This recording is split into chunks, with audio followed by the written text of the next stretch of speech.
Je remercie tous les gens qui mettent un pouce bleu sur cette vidéo. Ces petits pouces bleus sont importants pour le référencement de la chaîne. Merci à toi. Bonjour à tous, j'espère que vous allez bien. Ça fait un moment qu'on s'est pas vu. C'est vrai que j'étais pas très présent sur ma chaîne YouTube, ça va changer. J'étais assez pris par ma chaîne Twitch. Si vous aimez les jeux d'aventure, les jeux d'histoire, si vous aimez le mystère, je fais des émissions spéciales. Vous pouvez me rejoindre, c'est Club Codex sur Twitch. N'hésitez pas à venir, à passer et faire coucou, on pourra discuter. Le lien est juste là et je te le mets, le lien de la chaîne en description. Les prédictions ou prémonitions. Qui n'a jamais eu cette sensation de déjà vu? Ou alors, quelqu'un te parlerait de là-haut. Jeanne, il y a beaucoup trop d'anglais à Orléans. Est-ce que tu pourrais faire un peu le ménage? Merci. C'est le cas de plusieurs personnalités de l'histoire qui, au cours du temps, ont réussi le pari fou d'une prédiction parfaite, d'un moment phare de l'histoire. Je vous propose au cours de cette vidéo plusieurs récits étonnants du naufrage du Titanic, du premier pas de l'homme sur la Lune, de la bombe atomique et d'une reine de France un chouille paranoïaque. Nous allons essayer de mener l'enquête pour déceler le vrai du faux. Ces prédictions sont-elles vraies? Ou simplement un coup de chance? Ou l'œuvre d'une manipulation de l'histoire? Bienvenue dans le dossier secret numéro 5.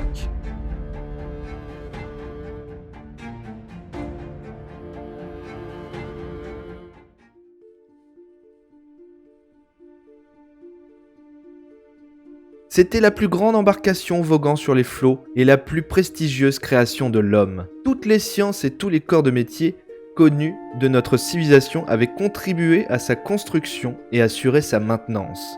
Insubmersible, indestructible, il transportait le nombre minimum de chaloupes qu'exigeait la loi. Ce n'est pas la description du Titanic que je viens de vous faire, mais bel et bien les lignes du roman Futility écrit par Morgan Robertson. Ce roman apparaîtra 14 ans avant le naufrage du Titanic. Les similitudes entre le naufrage du Titanic et le livre sont d'ordre du mystique, car il y en a beaucoup. Pour bien comprendre cette histoire, commençons par parler de son auteur Morgan Robertson. Monsieur Robertson est un écrivain américain du début du XXe siècle. Le jeune Morgan est le fils du capitaine de navire Andrew Robertson. Il aime le monde de la navigation de par la carrière de son père, et il connaît parfaitement les structures et équipements que peut comporter un navire. Il n'y a pas grand-chose d'écrit sur lui, il ne fera parler de lui que par ses publications de romans. Morgan commence sa carrière d'écrivain dans les années fin 1800. Revenons maintenant à ce qui a fait la célébrité de Morgan Robertson, le roman Futility. Comme nous le savons tous malheureusement, dans la nuit du 14 au 15 avril 1912, le paquebot du Titanic coule dans l'Atlantique Nord, faisant 1500 morts.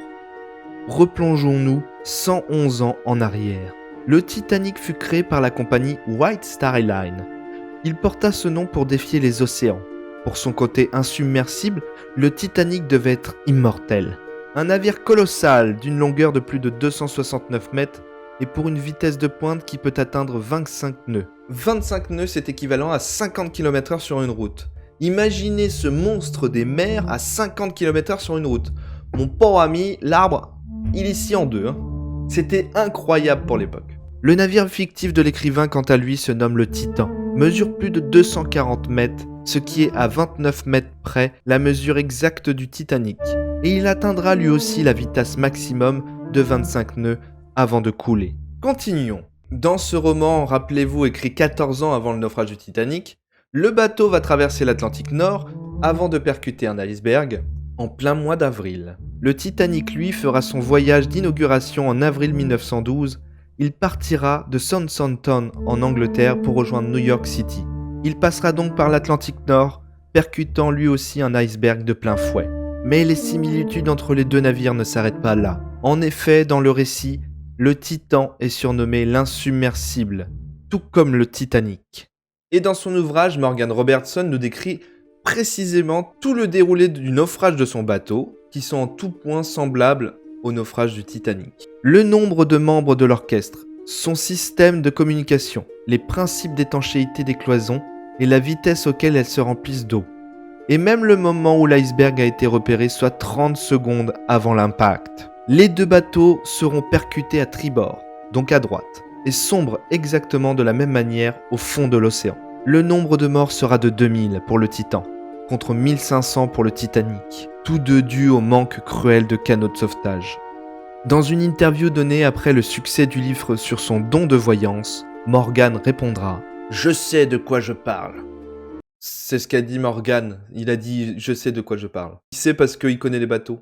Cela pète un peu quand même, Morgan. Alors vous en pensez quoi? C'était tellement un expert maritime qu'il a eu énormément de coups de bol, un enchaînement de coups de bol qui a fait qu'on a pensé que c'était une prémonition? Ou alors vous pensez que c'était une vraie prédiction? Il a vu un soir dans son lit le naufrage du grand bateau et il a écrit exactement ce qu'il avait rêvé. Qu'est-ce que vous en pensez? Ça m'intéresse, dites-le en commentaire. 2, 1, 0, all engine running. Le 16 juillet 1969, la navette Apollo 11 décolle de Cap Canaveral pour une mission très dangereuse mais très importante.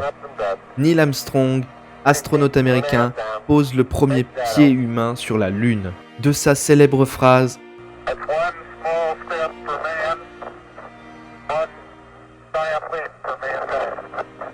« Notre humanité, grâce à cet acte, entre de plein fouet dans l'ère moderne. » Et si un romancier très célèbre avait prédit ce moment de notre histoire pile poil 100 ans avant que l'Américain atterrisse sur la Lune? Vous le connaissez tous par ses romans de science-fiction, je parle évidemment de Jules Verne. L'auteur de 20 milieux sous les mers ou bien Le Tour du monde en 80 jours nous a offert les romans de science-fiction les plus incroyables du monde littéraire. Il naît en 1828 à Nantes et meurt 77 ans plus tard, le 24 mars 1905. Pour plus de 72 romans écrits de son vivant et 10 écrits à titre posthume, alors oui, je vous vois arriver, vous allez me dire « Mais comment on peut écrire un livre quand on est décédé ou mort ?» Bon, c'est la même chose. Décédé et mort, c'est la même chose. Je crois que c'est... ouais. Eh bien, avant sa mort, il avait fini 10 livres qui n'avaient pas été publiés. Et donc, après sa mort, on a publié parce qu'on voulait faire du blé sur son dos. Mais de tous ces récits, nous allons nous occuper que de 2. De la Terre à la Lune et Autour de la Lune, publié en 1865 et 1869. Jules Verne décrit 3 hommes astronautes à bord d'une sorte de projectile en acier pour aller poser un pied sur la Lune. 3 hommes, tout comme la mission Apollo 11 qui envoya Neil Armstrong, Buzz Aldrin et le moins connu des 3, Michael Collins, sur la Lune. Petit tips, le personnage de Buzz l'éclair dans Toy Story est une inspiration, une référence à Buzz Aldrin, l'astronaute. La première fusée de l'histoire est américaine. C'est en 1926 que l'américain Robert Goddard la lance à plus de 12 mètres de hauteur et à une vitesse de 96 km/h. Cette première fusée lance le début de l'histoire des fusées spatiales. Entre la première fusée de Goddard et le roman de Jules Verne, 57 ans les séparent. Et je ne vous parle même pas de la première fusée russe qui a réussi l'exploit d'aller en orbite terrestre en 1957, soit presque 88 ans plus tard. Notre Jules Verne national n'était pas à son coup d'essai. Dans un autre roman sans dessus-dessous, édité en 1889, il décrit dans ce roman un lancer de missiles d'une telle puissance qu'elle pourrait inverser les pôles terrestres. Dans ce roman, des Américains découvrent que sous la calotte glaciaire du pôle Nord se trouve un gigantesque gisement de charbon. Les Américains inventent donc un gigantesque missile et tirent sur le pôle Nord pour y faire fondre toute la glace pour pouvoir récupérer l'or noir. Jules Verne a décrit là ce qui s'apparenterait à une bombe atomique. Mais le projet Manhattan, qui est le nom de la première bombe atomique de l'histoire conduit par le professeur Robert Oppenheimer, ne serait inventé qu'en 1945, soit 56 ans plus tard. Comment notre écrivain français avait vu juste encore une fois. Ce roman est également connu pour sa vision anticipée de la crise climatique. En effet, il y est écrit une inversion des pôles de la Terre suite au lancement du missile. S'ensuivent des catastrophes naturelles, tsunamis, ouragans, etc. Donc à peu de choses près ce qu'on vit aujourd'hui, mais avec nos pôles bien en place. Est-ce que Jules Verne avait vu ces moments de l'histoire en avance? Ou alors l'histoire elle-même s'est inspirée de Jules Verne?